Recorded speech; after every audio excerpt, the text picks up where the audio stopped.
Bonjour, je suis le père Alban Dieppe, don Alban Dieppe, prêtre de la communauté au sanctuaire Notre-Dame de Montligeon. Avant de commencer ce deuxième apérospi, je vous propose de prier ensemble, que nous prions les uns pour les autres, pour tous les défunts que nous avons dans nos familles. Cela permettra à toutes les personnes qui désirent suivre ce deuxième apérospi de nous rejoindre. Donc je vous lis simplement, je prie avec vous cette prière à Notre-Dame de Montligeon. Nous confions tous nos défunts, les défunts à la miséricorde du Seigneur, par l'intercession de Notre-Dame libératrice. Notre-Dame libératrice, prends en pitié tous nos frères défunts, spécialement ceux qui ont le plus besoin de la miséricorde du Seigneur. Intercède pour tous ceux qui nous ont quittés, afin que s'achève en eux l'œuvre de l'amour qui purifie. Que notre prière, unie à celle de toute l'Église, leur obtienne la joie qui surpasse tout désir, et apporte ici-bas consolation et réconfort à nos frères éprouvés ou désemparés. Mère de l'Église, aide-nous, pèlerins de la terre, à mieux vivre chaque jour notre passage vers la résurrection. Guéris-nous de toute blessure du cœur et de l'âme. Fais de nous des témoins de l'invisible, déjà tendus vers les biens que l'œil ne peut voir, des apôtres de l'espérance, semblables aux veilleurs de l'aube. Refuge des pécheurs et reine de tous les saints, rassemble-nous tous un jour pour la Pâque éternelle, dans la communion du Père, avec Jésus le Fils, dans l'Esprit Saint, pour les siècles des siècles. Amen. Voilà, c'est important de prier dans la fidélité, c'est vraiment notre mission au sanctuaire Notre-Dame de Montligeon, de prier dans la durée pour tous nos défunts et puis aussi pour toutes les personnes pour lesquelles personne ne prie. C'est vraiment la mission du sanctuaire. Alors, je voudrais, à l'occasion de ce deuxième apérospi, méditer un verset de l'évangile que nous avons entendu ce matin à la messe, tiré de l'évangile de Saint Matthieu. Si tu te souviens que ton frère a quelque chose contre toi, laisse ton offrande là devant l'autel, va d'abord te réconcilier avec ton frère, et ensuite viens présenter ton offrande. Ce verset, il est assez surprenant. Pourquoi ? Parce qu'on a l'impression que, pour le Seigneur, il est plus important de se réconcilier d'abord avec son frère que d'aller le rencontrer. Ça montre à quel point la dimension du pardon dans notre vie chrétienne est quelque chose de fondamental.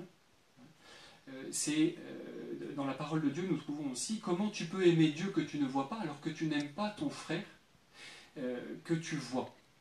Et je crois que tous, chacun d'entre nous, tôt ou tard dans notre vie, nous avons été confrontés à des relations difficiles, des choses qui nous ont blessés.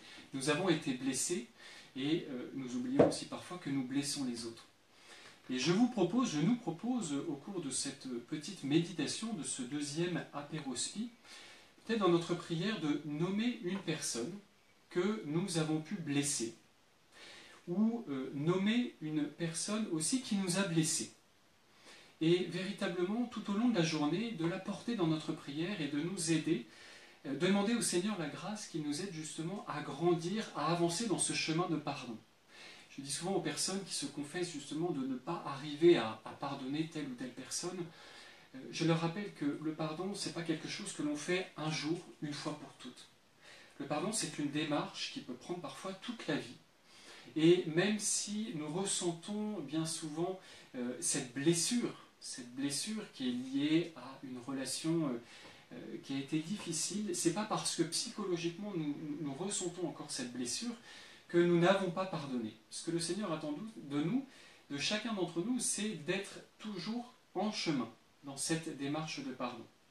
Alors très concrètement, et pour terminer, au sanctuaire, nous avons édité ces petites cartes de merci pardon, parce que ce pardon, nous pouvons le transmettre à des personnes qui sont en vie, mais parfois nous subissons un deuil, une personne aimée part et nous nous rendons compte que nous n'avons pas réussi encore à pardonner, ou que nous n'avons pas pu lui demander pardon à temps. Parfois cela nous installe dans un sentiment de culpabilité, de tristesse. C'est pour ça que nous proposons aux pèlerins qui passent cette carte merci pardon, sur laquelle vous pouvez nommer une personne, et vous pouvez écrire « Je remercie telle personne que j'ai nommée pour telle chose. Je lui demande pardon pour telle chose. » et je lui pardonne pour telle chose. Et cette carte est déposée au pied de la grande statue de Notre-Dame libératrice qui est dans la basilique. Et nous nous sommes rendus compte à quel point au sanctuaire, les personnes, nous tous, nous avons besoin d'exprimer concrètement une démarche de pardon. Et alors cette petite carte, Merci Pardon, est un outil que nous vous proposons.